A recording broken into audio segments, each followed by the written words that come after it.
All right, everybody. My guests today are the leaders of MidAmerica Productions and MidAmerica International, companies that combine decades of musical expertise with immersive performance travel to help musicians perform in some of the world's most iconic venues.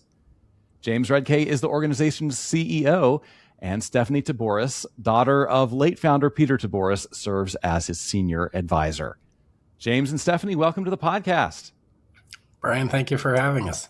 We are very excited to be here. I am so excited to have you here. Ever since I learned about what you do, I thought this is a story we have to tell, because you guys really do take people to perform in some of the most exciting venues in the world. I want to get to that in a minute. But first of all, tell our listeners how you each found your way into the intersection of music and travel, because travel's not a place where many musicians end up.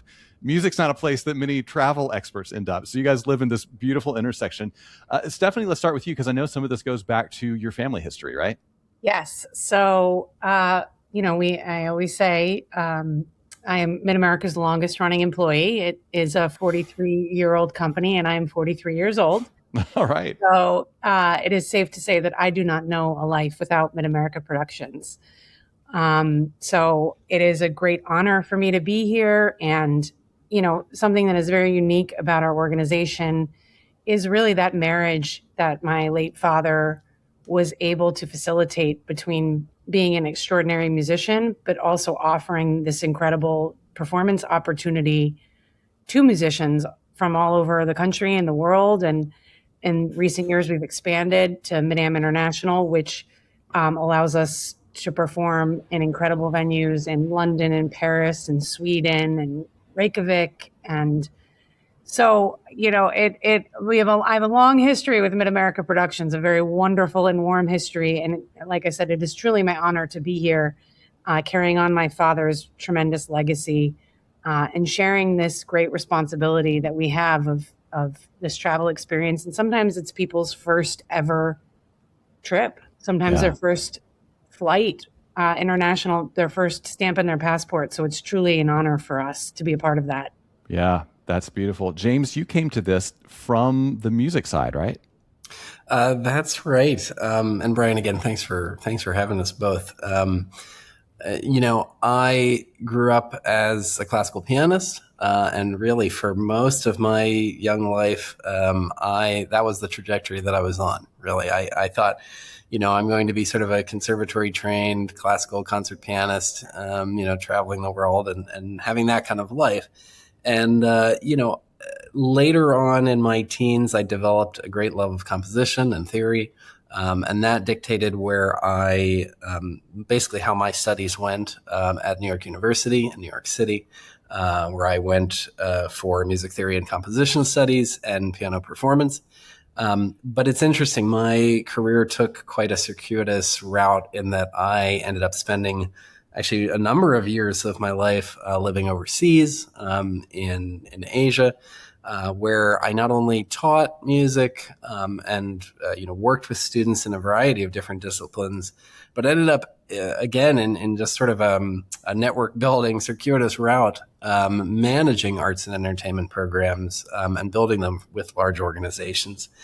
And so, I developed a love of a phrase that I coined while I was there, facilitating other people's success, which is a phrase I use a lot at MidAmerica.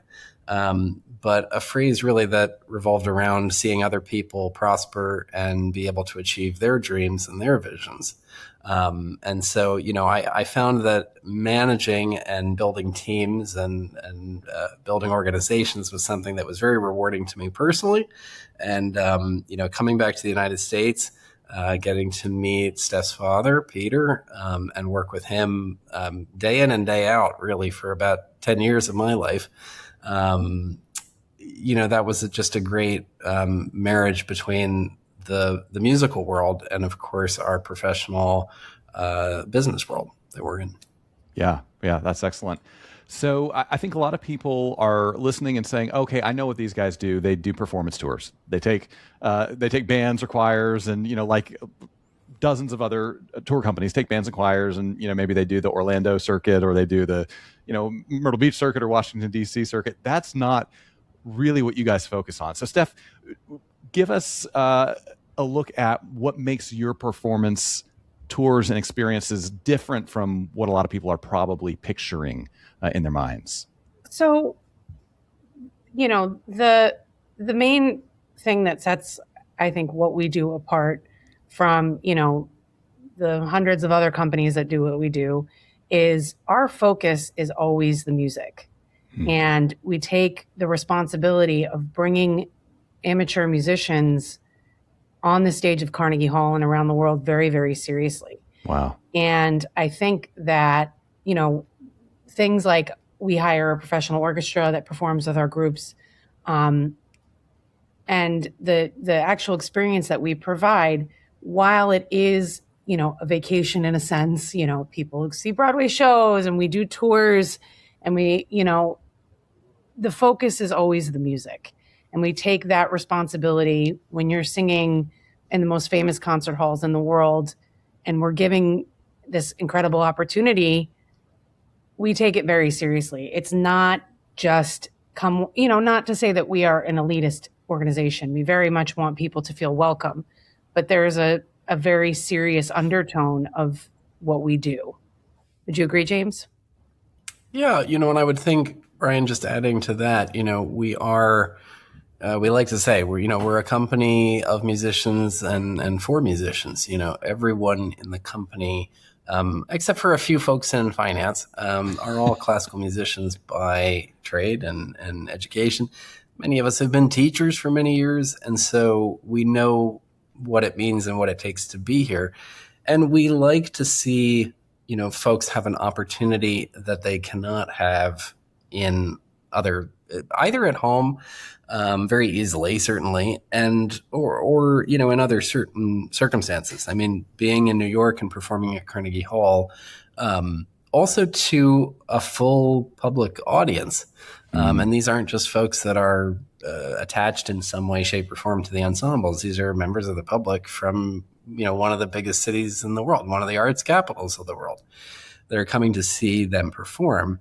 And they're doing big works. They're not doing small 3 and 4 minute octavos by and large, although some do, but the vast majority are doing 30, 40 minute, masterworks with a 50, 60 piece professional orchestra that would just be extremely, usually very cost prohibitive to do at home and very difficult to put together. So, the whole is greater than the sum of the parts, but all the parts, coming together.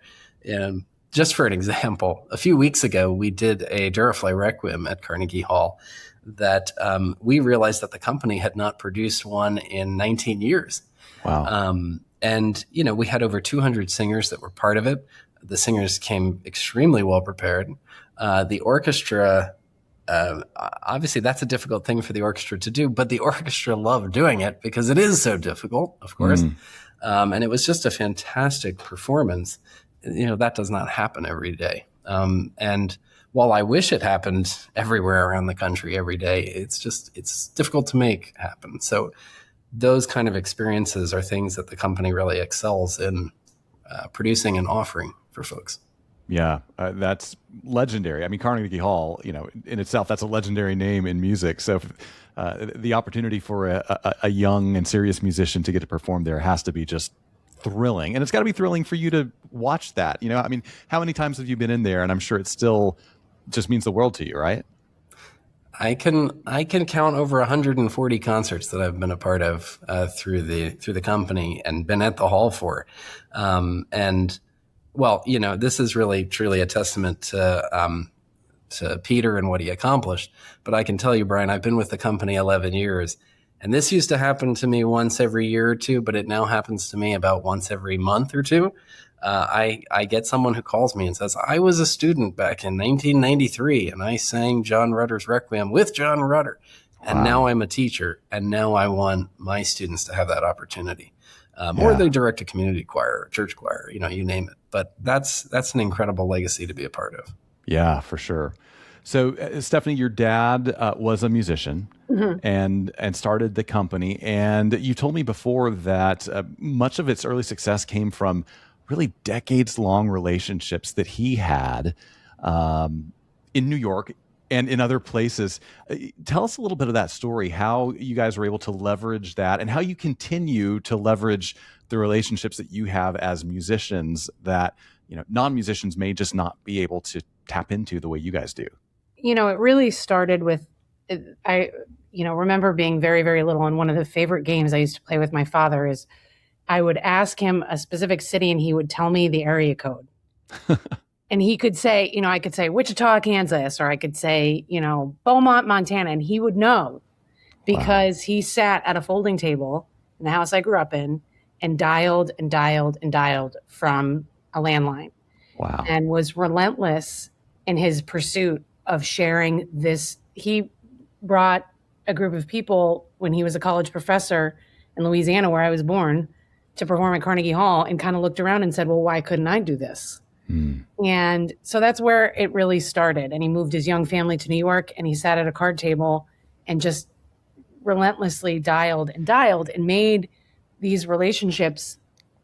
And I'm sure it was incredibly scary and intimidating. And we like to say, it's not often that you can say that your father invented an entire industry. Right. And everybody that does what we do at Carnegie Hall is a child of ours, someone that or even at this point, a grandchild, because we have now people so it is an incredible testament to his initial idea that people are now replicating what we do, not quite to the level that we do it, which is okay. But, it really was in the beginning, his relentless pursuit of sharing this gift I grew up from before I can remember running through the halls of Carnegie Hall when he would have rehearsals, and I knew all the stagehands and grew up with many of them. And my brother and I would play hide and seek, and so many memories of that hall. And it still strikes me when I walk in there, and I am very used to being there, but when I see the faces of the people that walk on stage for the first time, I have chills every time, because it really is just a magical experience. And it's such a gift that people are trusting us with that honor. Yeah. We take it very, very seriously. Absolutely. So recently you guys have expanded beyond, obviously Carnegie Hall, beyond North America. You're doing performances in some of the great halls of Europe. James, how have you guys managed to secure those spots and then secure the orchestras and, bring in all the people that you need to bring in to make this kind of experience happen? Well, that's a good question. I think it always boils down to the relationships that are cultivated over many, many, many years. Some newer than others, but the company now is building programs across 8 European capitals, which is truly fantastic. A couple of years ago, that was 2 and 3 every year, and now we're looking at building 8. We're hopefully expanding to about 10, including Canada, which would be really wonderful, by 2028, and looking to be on multiple continents by what I hope to be 2030. But those in every place, it's kind of funny. Peter used to tell us all the time what he was looking for was he was looking for the Peter Tiboris in Paris and the Peter Tiboris in Vienna and the Peter Tiboris in,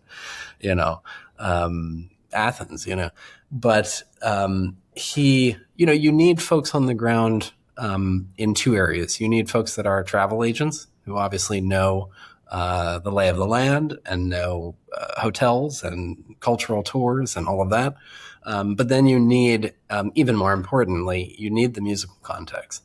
And it's very funny. I was just having a conversation an hour ago about the person who, in so many ways, is the reason why we do the concerts in Paris that we do.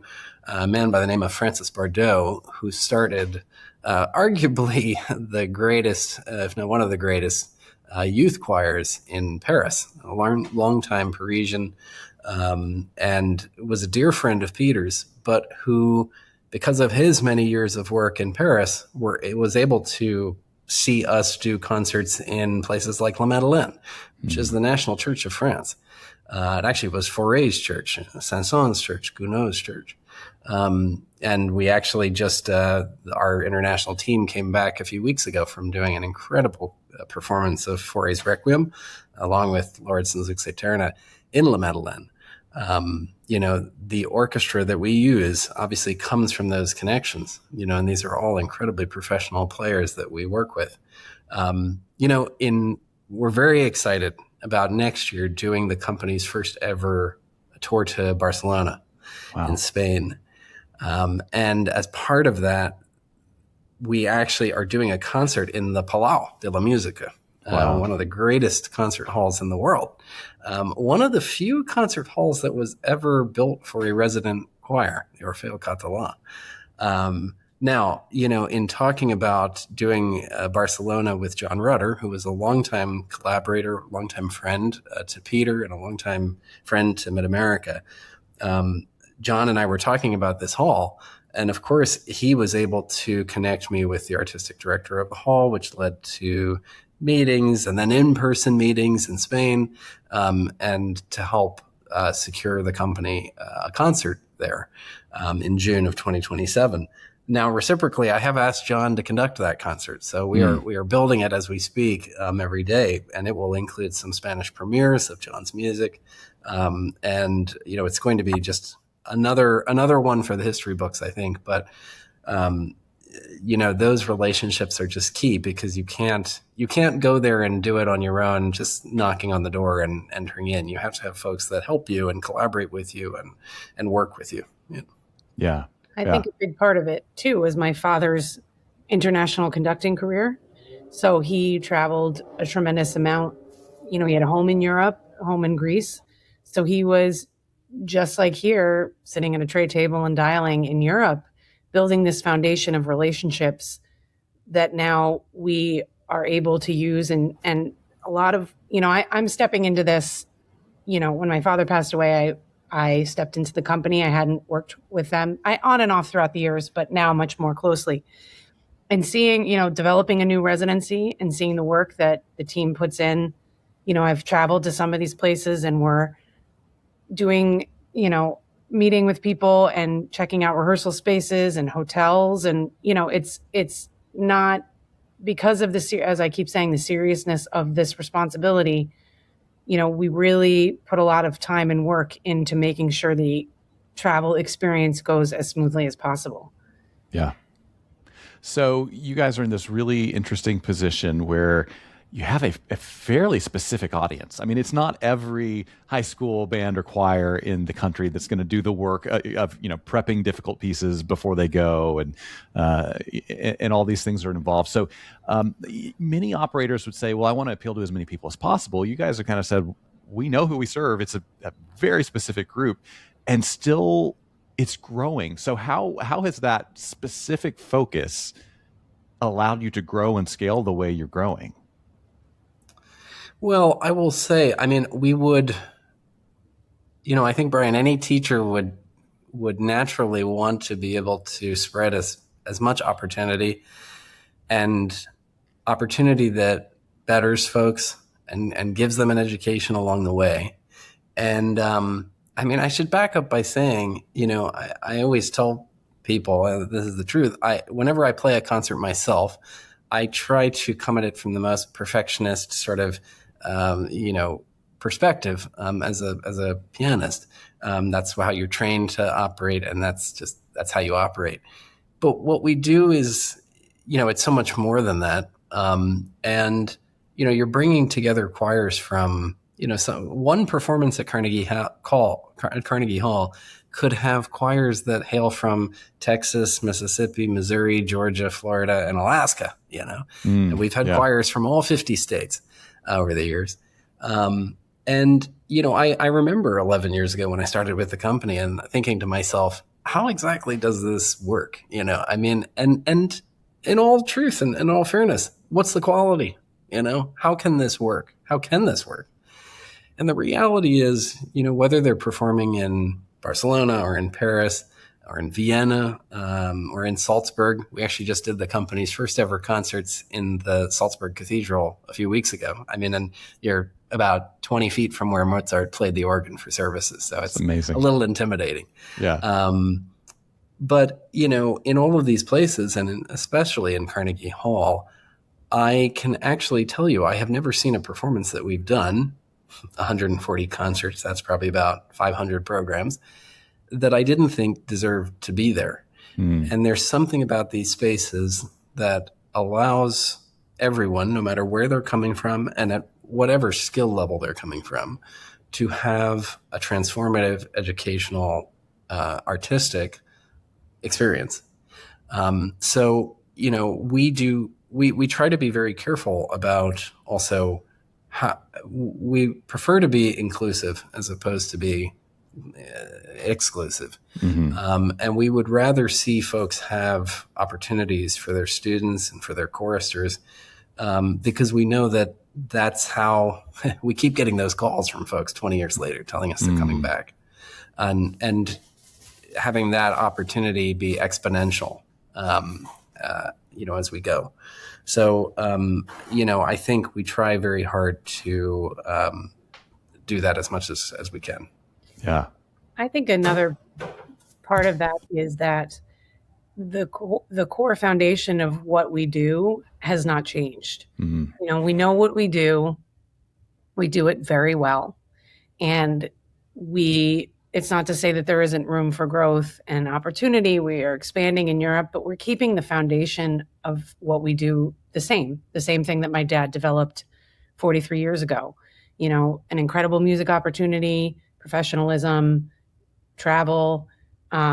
We don't try to reinvent the wheel. We know what we're good at and we stick to it. And I think that is a big part of why we have stayed true to our roots, but also been able to grow, in particular in the last few years. Yeah. So I want to dig into that a little bit, because I know a lot of tour operators who have a different specialty, than you. They have all kinds of specialties, who are in positions where they say, I'd like to grow. I see growth potential in the market. There's not a demand problem for me growing. My problem is I don't know if I could grow and preserve the quality of my product. I don't know if I could scale and deliver the same experience at 5x or 10x the size I am now that my customers depend on me for currently. So how have you guys approached that? How have you preserved the quality and the intimacy and the musical excellence while still trying to serve as many people as possible and grow to as many places as possible? Well, that's a very good question. I think that one of the things we've been trying to do very much over the last 2 years is really invest in our team. We have a phenomenal team of people who make up MidAmerica Productions and our international wing. And we have invested in them to be able to give them the time, the resources, the training that they need, and the skill building that they need to be able to see us grow.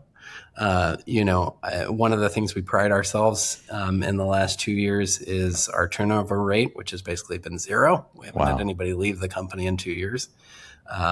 It just means that folks are able to continue to build their skills, their sets of knowledge, and apply that in what we try to do is have as efficient and effective policies and procedures as possible. So at this point in time in the year, interestingly enough, now that we've just finished our season, we're going through a series of meetings and internal reviews to figure out, when it comes to Carnegie and all of our operations that get us to that point. And obviously there's just a whole slew of things that take us from conception to folks hitting the stage. How can we do that easier, better, in a more kind of user-friendly, client-friendly experience for all of the ensembles? So I think it really comes down to the team.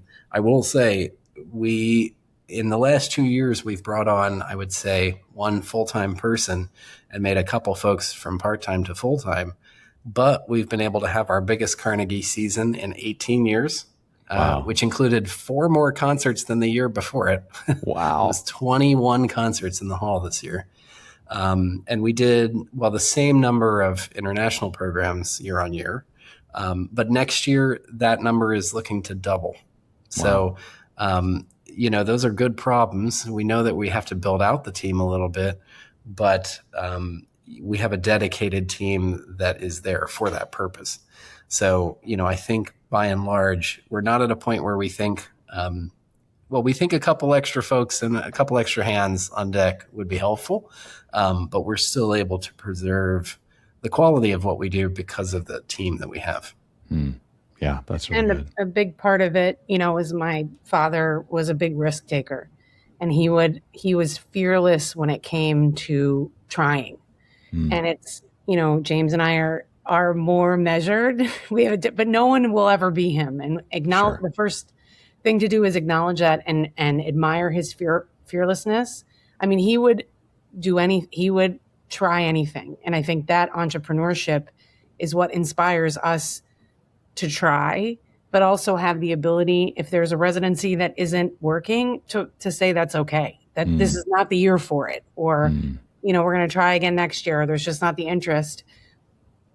The fearlessness of just let's try, we can do this is really what has carried us through, and having a team that believes in James and I and believes in each other. And genuinely, I go on these residencies and there is a real genuine, everybody real, it's a very intimate thing. People are staying in the same hotel. It's 12-hour days with 8 hours of rehearsals and 4 hours of touring. And the team that we have has really, we are all in this together. Yeah. It really is. And I think that carries us through a lot of these weekends too. Yeah, for sure. So Stephanie, you had a front row seat as your dad took something he was passionate about and turned it into this business. We have people listening who are passionate about all kinds of things, cuisine and history and photography. What would you tell them, having seen it, having lived it? What would you tell them if they're thinking, could I turn this passion into a travel experience business? What encouragement would you give them? The thing that echoes in my mind that my father would say to me all the time was, figure out what you love to do and figure out how to make money doing it. That is, and he truly embodied that. He was, the famous story about him that he would always tell everybody was, he was not the best conductor in the world. He was not the best travel agent in the world, but he was the best conducting travel agent in the world. So like he just sort of carved, and I do appreciate that he was very unique and his entrepreneurship was, incredible. And it wasn't without its, the other thing is like his ability to withstand, we had 9/11, COVID, this was not a storybook romance. I mean, there was tremendous difficulties in his, pursuit of this incredible organization, but his ability to sort of push through and keep the core mission intact is why we are all here today. And all I can say is, it is not without its hardships and its difficulties. It's about, kind of seeing those things through and hanging on and hoping for the best. Yeah. James, anything to add? Advice for people with passions who might want to turn it into something more? I think Steph said it pretty well. I just would say, if someone is really passionate about something and loves it very much and is very knowledgeable about it, and spends years of their lives learning about something and working on something, the rest of it, the business side of it is pretty easy by comparison. It's numbers, it's balancing accounting, it's working on some relationships with folks. But if you're coming at it for the right reasons, because you want to share that with people, I think that's always an achievable dream. It might take some time, but I think it's a very achievable dream with the right values and the right motivations. Something you were just saying earlier, Brian, kind of stuck in my mind about, how do you handle the growth, or, how can you even grow the tent even bigger? I mean, the point is that there is such a market for travel and for this kind of musical artistic travel. And, now more than ever, we really just try to be guided by the old golden rule. As musicians, we try to treat musicians the way we would want to be treated. And I think, that kind of flows down from Steph and myself the entire team kind of shares that value and that vision. And I think we're seeing that pay off in just the number of concerts that we're doing and the number of programs we're building, because in the end, we're just trying to help folks that are like us achieve the things they want to achieve. It's not really about us deciding what someone should perform. It's about us helping people perform the things they want to perform and the things they want to achieve. Yeah, I love that. Well, if somebody listening is interested in what you do and wants to learn more or maybe reach out and connect, what are the best ways for them to do that? Well, I would say probably the easiest thing to do is to visit our website, which is www.midamerica-music.com. And then there's ways to obviously get in touch with us. Both Steph and I actually are on the website as well. So feel free to shoot us an email and say hi. And then there's also a contact form for more information too. Yeah. We would be remiss to not tell the best story, which my father always told, which was a long, long time ago. The New York Times said, in the age-old question of how do you get to Carnegie Hall, it's now called Peter Tiboris.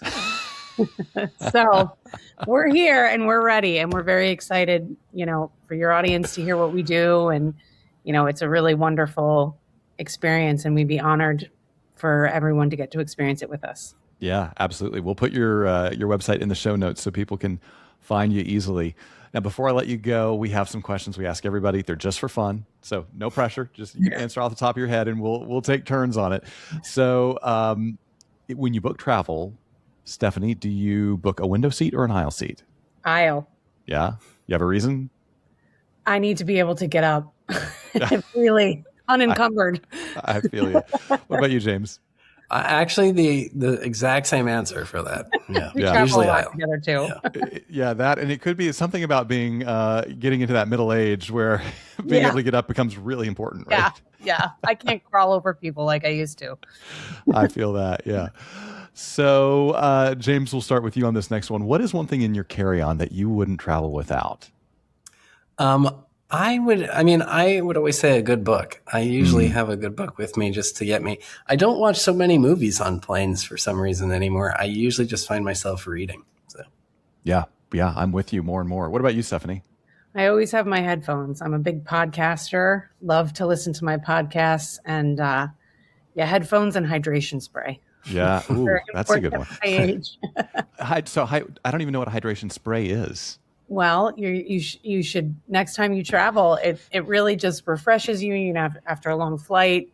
Sometimes James and I will do these, travel where we're hitting the ground and we're going to meet people as soon as we land. So I need to look like I don't, I'm not the Walking Dead. So the hydration spray really helps. I will have to look this up for sure. Yeah. All right. So let's see. If you had a week with nothing else to do and a free airline pass, Stephanie, where would you go? Oh, goodness. I think I have always wanted to go to Africa. So, do a safari in Africa would be my choice. Yeah. Good pick for sure. James, what about you? I think I would go a little more local. Actually, one of the places that I love going very, very much, and I've been there a number of times, is Puerto Rico. And I think I would just, rent a convertible and drive around the island and enjoy a week of, peace and quiet and a few mojitos. Turn off the cell phone and just vibe out, right? Yeah, love that. All right. Well, our last question is, what is one thing you have seen or done on the road that you wish you could go back and experience with someone you love? James, does anything come to mind? Oh, that's a very difficult one. I would need to think about that. Steph? I was luckily, I think I'm actually going to be able to do this, we're doing a residency in Dublin, in 2027. And I had gone in college with some girlfriends and hadn't been back since. And there's something very magical about Ireland.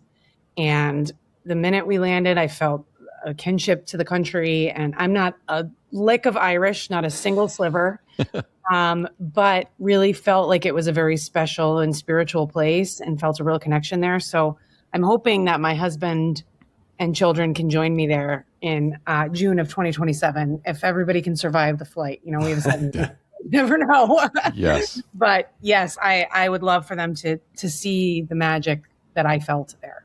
It was really, really, truly magical. Yeah, absolutely. James, any thoughts?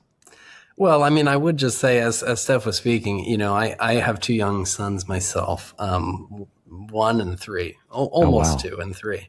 And so I look forward all the time, especially when I'm at Carnegie and certainly in places in Europe. I look forward to them being able to join me as they get older on all of this. It's just really fantastic.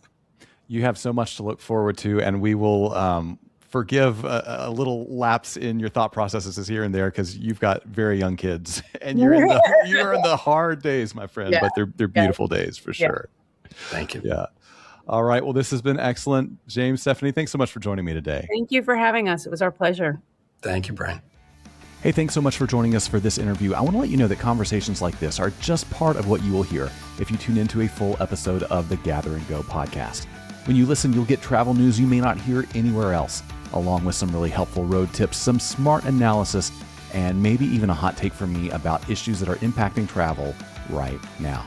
Now, you can hear this full episode along with many others by searching for Gather and Go in your favorite podcast player, or you can click on the link right below this video or one of the videos right here to my side. Thanks for watching.